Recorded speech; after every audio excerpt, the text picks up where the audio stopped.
And today we are going to discuss the center of gravity, the center of mass, and centroid of a body.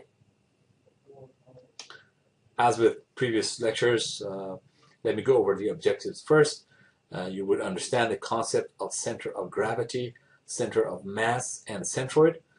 Secondly, you'd be able to determine the location of these points for a body for a variety of reasons that you will see later. There are some activities associated with this lecture here. A reading quiz, applications, center of gravity, determining the location of the center of gravity, the concept quiz, group problem solving, and attention quiz. We are going to use integral today to help us understand the concept better and solve some of the few problems that we would go over today. So it's important for you to have a refresher on your math courses, especially your calculus courses, if you need a refreshment. So the reading quiz number 1, the blank is the point defining the geometric center of an object, and you have 4 choices here: A, center of gravity; B, center of mass; C, the centroid; D, none of the above. Remember, we're here talking about the geometric center of an object as such, and that is actually one of the definitions of centroid. A centroid is the geometric center of an object. Reading quiz number 2, to study problems concerned with the motion of matter under the influence of forces, example dynamics, dynamic analysis. It is necessary to locate a point called A, B, C, and D. The best answer in this case is B, center of mass. That is due to the inertial forces that are cause, and it would resist the motion every time we talk about dynamics or bodies in motion.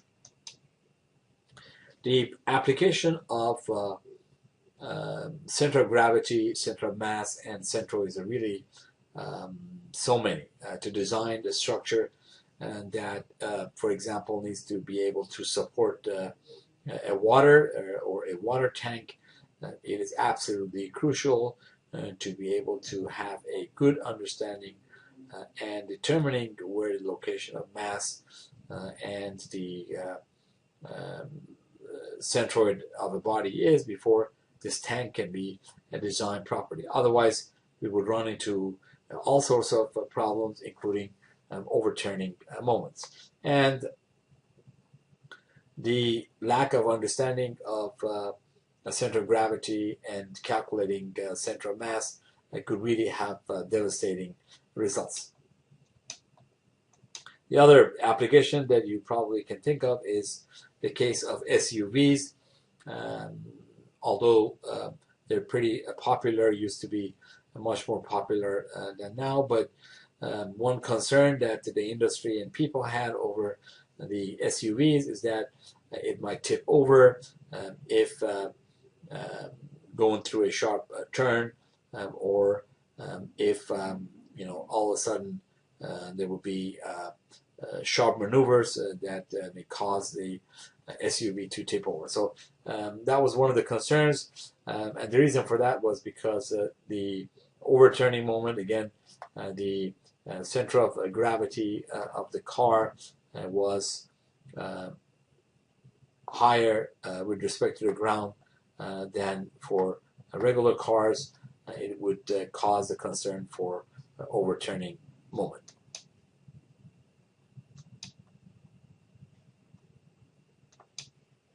So if you can think of ways in which you can make an SUV more stable, is to obviously lower the car, and that would be one way of doing that. Now, can you think of ways in which we can actually determine the center of mass for an SUV?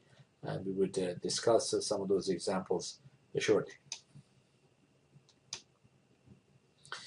The other example, for those of you that are familiar with football and like football, of course, in order to design the ground support structure for the post, the goal post, it is critical to find total weight of the structure because that way, and the center of gravity, otherwise it is almost impossible to be able to design a structure as such that can withstand such a weight. And think about the ball may kick any of the posts during the game at really any point.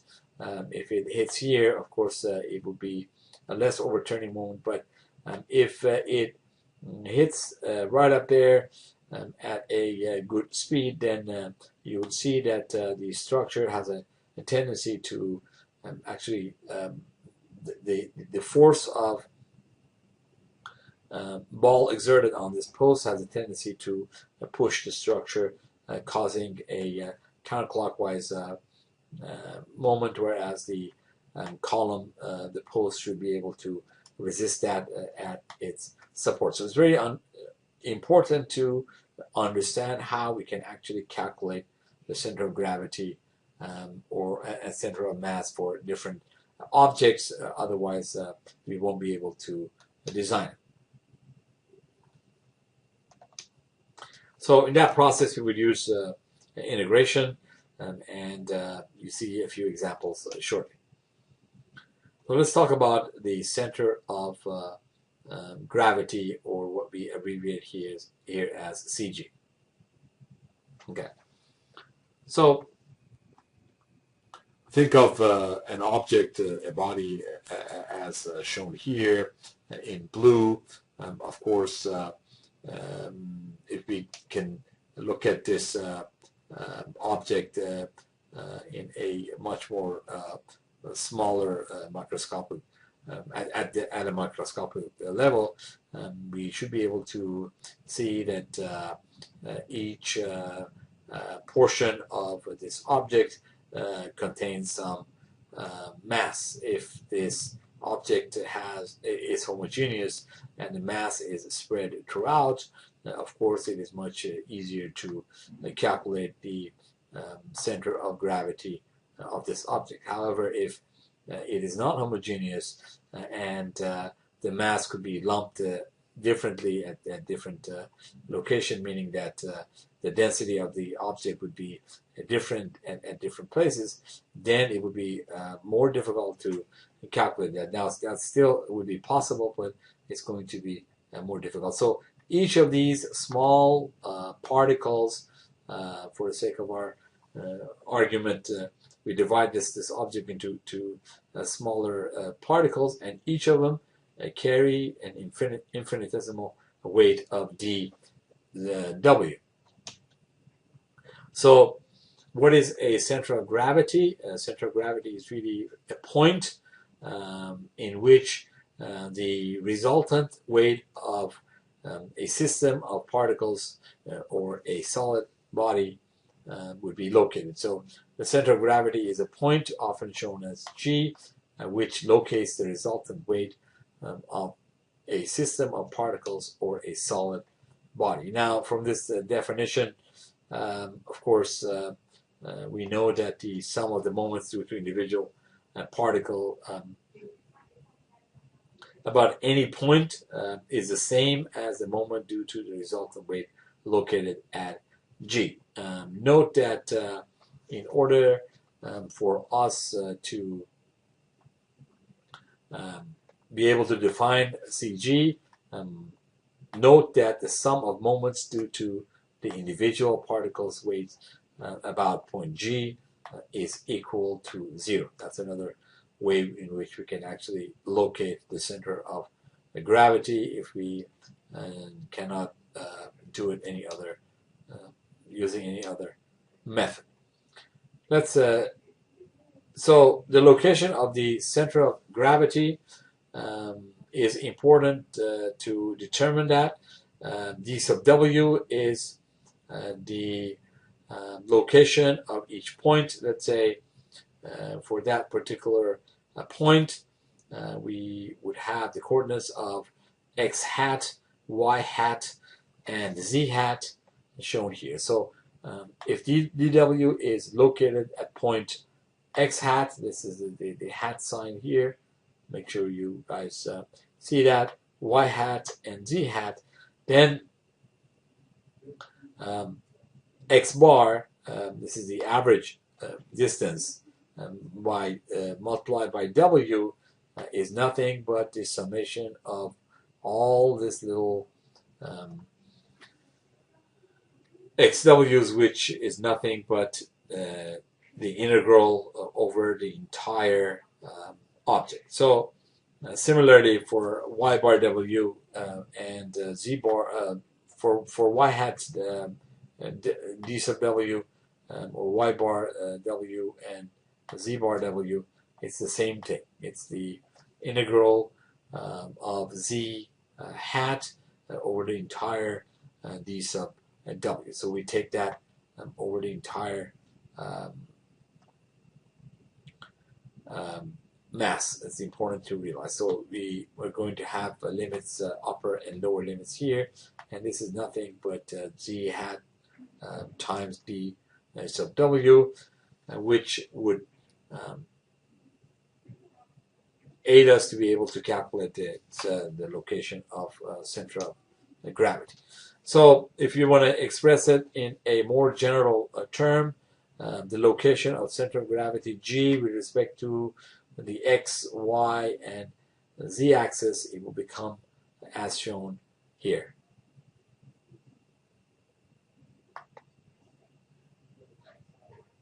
So x bar would be the integral of x hat dw divided by integral of dw. Remember, we are taking this over the entire object, and for y bar and z bar, it's pretty much the same, except the quantities within the integral would be different. But the denominator still would stay the same as integral of dw.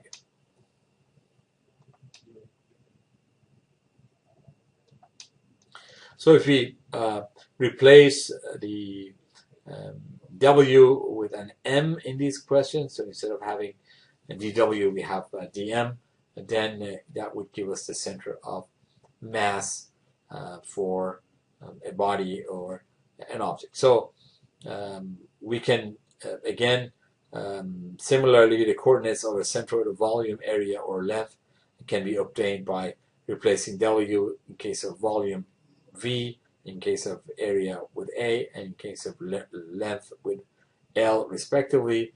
As such, we would also calculate the center of volume, center of area, and center of length as such. So also something to keep that in mind. Now, let's take a look at the concept of centroid for 2D and 3D. And the cases for 2D is shown here. This is also a 2D, and 3D is shown here. So the centroid C is a point which defines the geometric center of an object. It's very important to understand. Now the centroid can coincide with the center of mass or center of gravity, but there is one condition here, as I mentioned previously, and that is only if the material of the body is homogeneous and the density is a constant throughout the body. It's very important. Otherwise, we are going to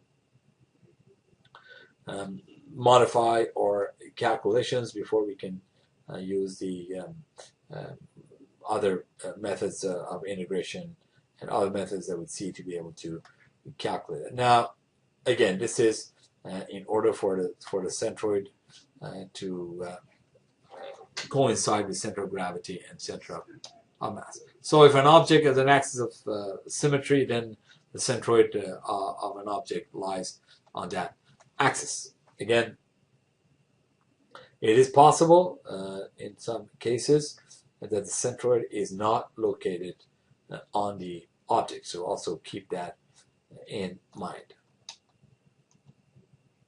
So what are some of the steps in which we can follow them to determine the centroid of an area. First, we would choose an appropriate differential element, dA, at a general point x and y. This is step number 1, and there's a hint here. Generally, if y is easily expressed in terms of x, there's an example. If y is x squared plus 1, use a vertical rectangular element. If the converse is true, then use a horizontal rectangular element. Then we would express we express dA in terms of the differentiating element, d sub x or d sub y. You would see an example shortly as to how we can actually apply these and calculate the centroid of an area.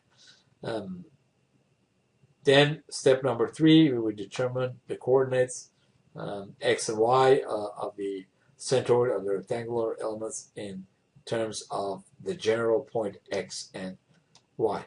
Fourth, we express all the variables and integral limits in the formula using either x or y. We try to pretty much make it as simple and as easy to integrate as possible. Again, that depends on whether the differential element is in terms of dx or dy. If it's in dx, then x would be more appropriate. If it is in terms of dy, then y would be more appropriate. And then we would integrate to calculate the centroid of an area according to the formulas that I just showed you a while ago.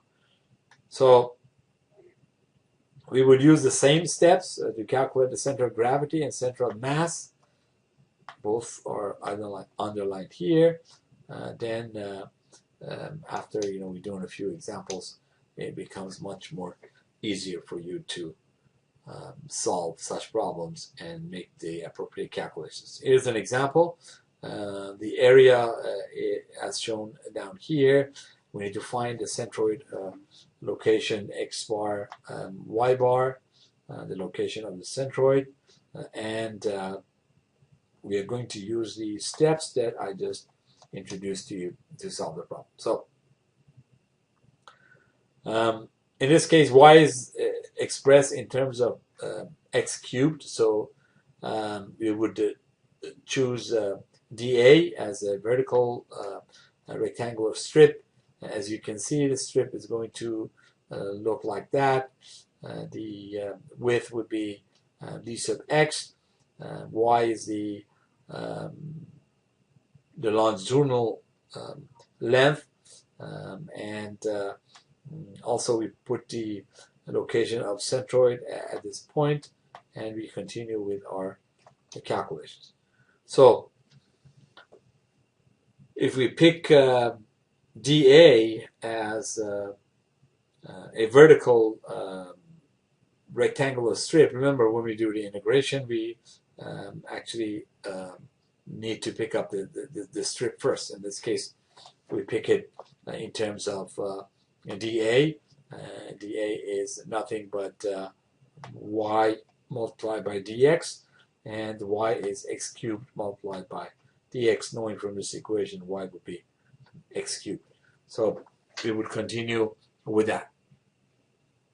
Then the x hat, we equate that to x, and y hat, as such, if we do the substitution, y bar would be y over 2, or x cubed divided by 2 for this particular strip, as you can see. So in this step, we are actually finding the location of the centroid of in this case, it's the centroid with respect to x and y coordinate.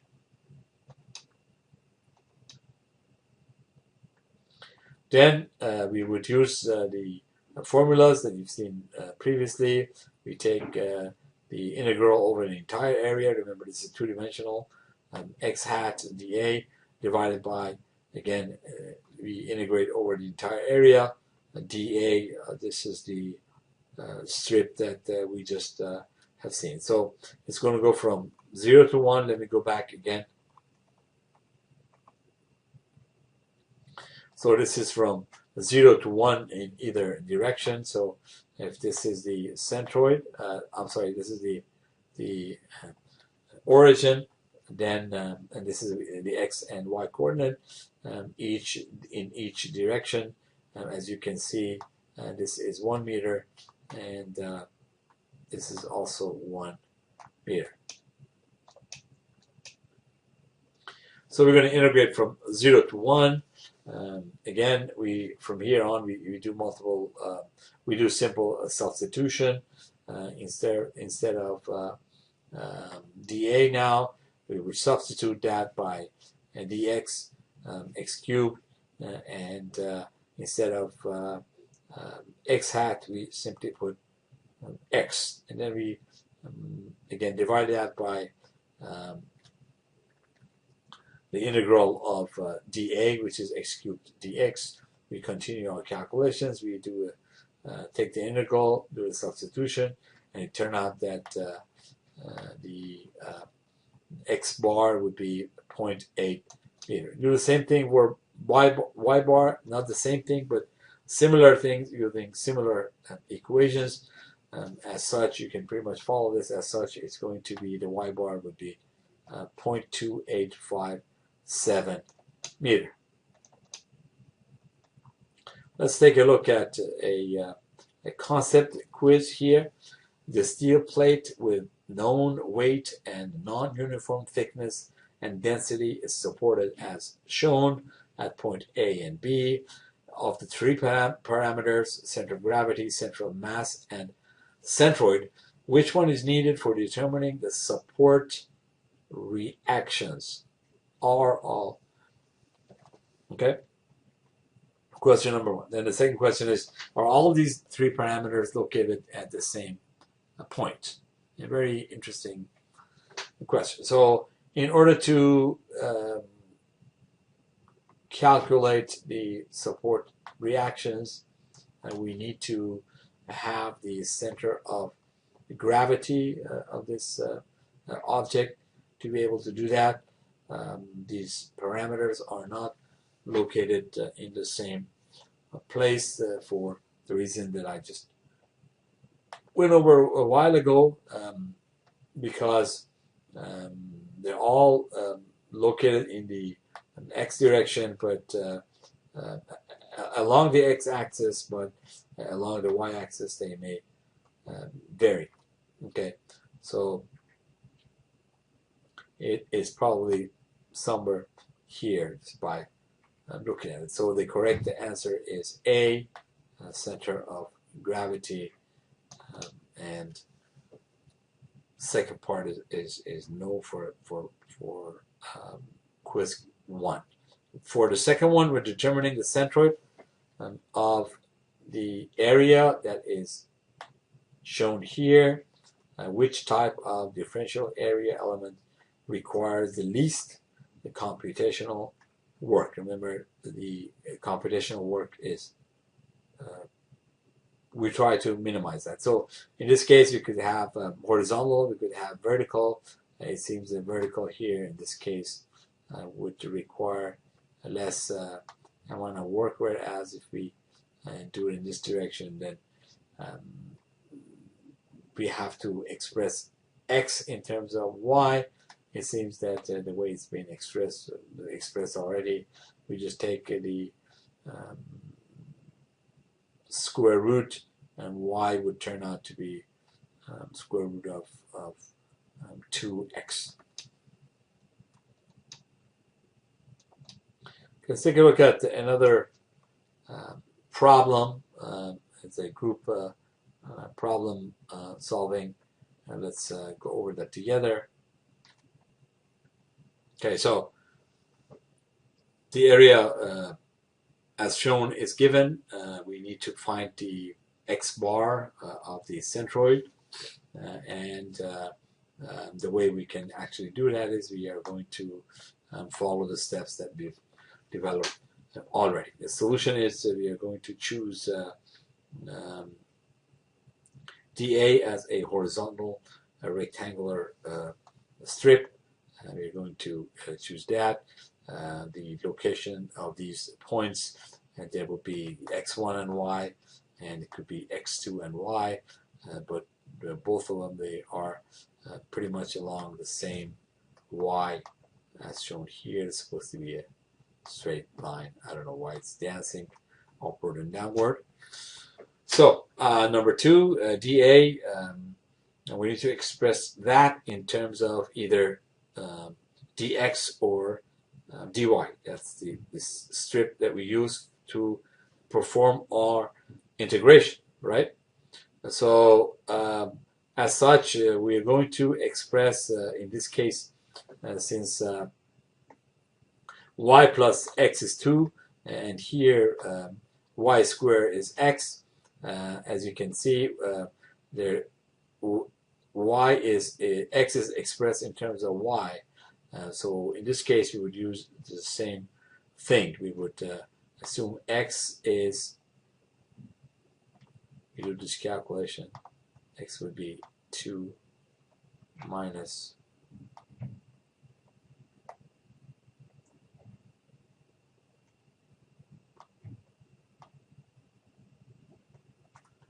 y, okay?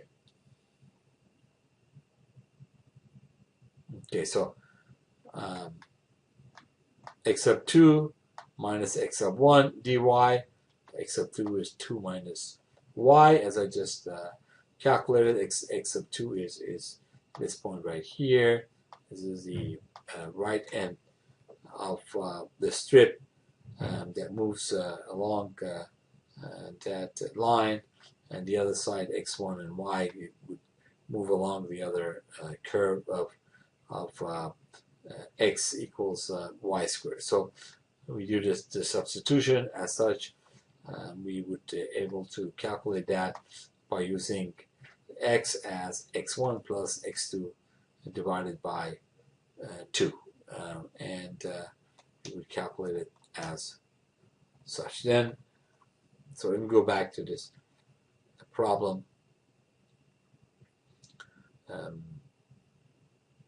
As you can see in this problem, d sub a is calculated as I just explained to you. But if you come to and reach steps 3, you might have questions as to what happened here. We simply took x1 plus x2 and divided that by 2, since we knew that the centroid would be somewhere. This is 1 meter and 1 meter. So we just simply take the we divide that by 2, but we still need to do a substitution for x1 and x2. So we also did that according to the information that is provided to us. Okay.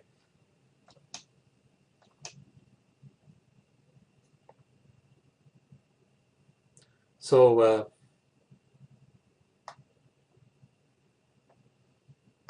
x bar, we are going to use the formula that you have previously seen here, and in this formula we need to also calculate the integral over a of dA, and we would do that by using the dA, the area, from previous example. For this particular example, we would take this portion, you multiply it by the longitudinal length, you multiply it by the transfer length to be able to calculate that. Okay, and we do that accordingly. So from there, that will be the result of integrating over the entire area dA. It goes from 0 to 1, 2 minus y squared, d sub y, and the answer would be 1.167 square meter. This is for the integral of dA over the entire area. What about the integral of x hat dA? Again, we follow the same procedure. We just integrate this with respect to whatever variable. In this case, it's with respect to y. dy is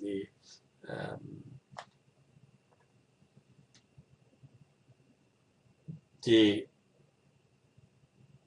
portion in which we can actually of the differentiating element.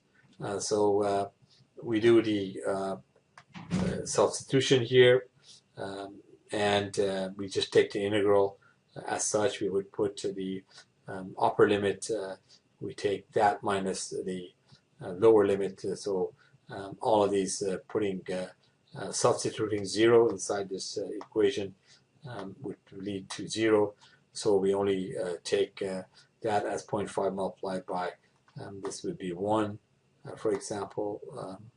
This would also be 1, so this is 4 divided by 2, this is minus 2, and this is 4, and this would be 1/3, okay, so it's 0.34, say, minus 1/5.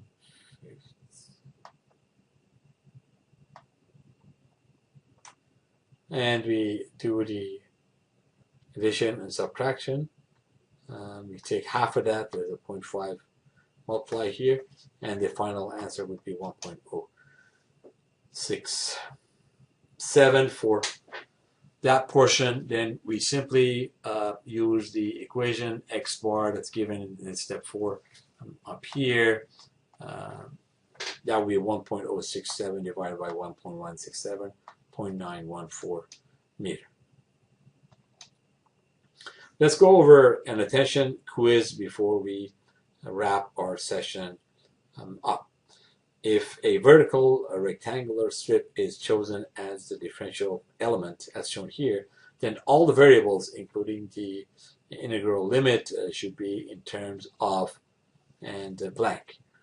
So if a vertical rectangular strip is chosen as the differential element, then all the all the variables, not verticals, including the integral limit, should be in terms of the 4 choices here: x, y, z, and either of those, any of x, y, or z. The correct answer is we have an integral, we have an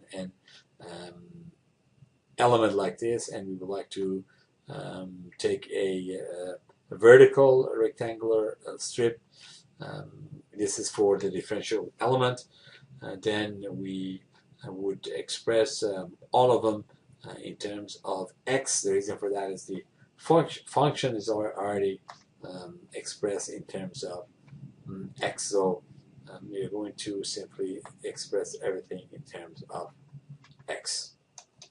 The second one of the attention quiz: if a vertical, a rectangular strip is chosen, then what are the values of x hat and y hat? We have 4 choices: a, x, and b. B is x over 2 and y over 2. C is x and 0, and D is x and y divided by 2. So the correct answer in this case is C, x, and z, because I'm sorry, x and 0. That would be the value of x hat and y hat if we chose a rectangular strip as chosen. You can also go ahead and do the integration and check all of these answers and make sure you get the right answer. In this case, it's answer C is the correct answer. That brings me to the end of today's discussions, and then learning to continue. If you have questions, feel free to contact me. Thank you.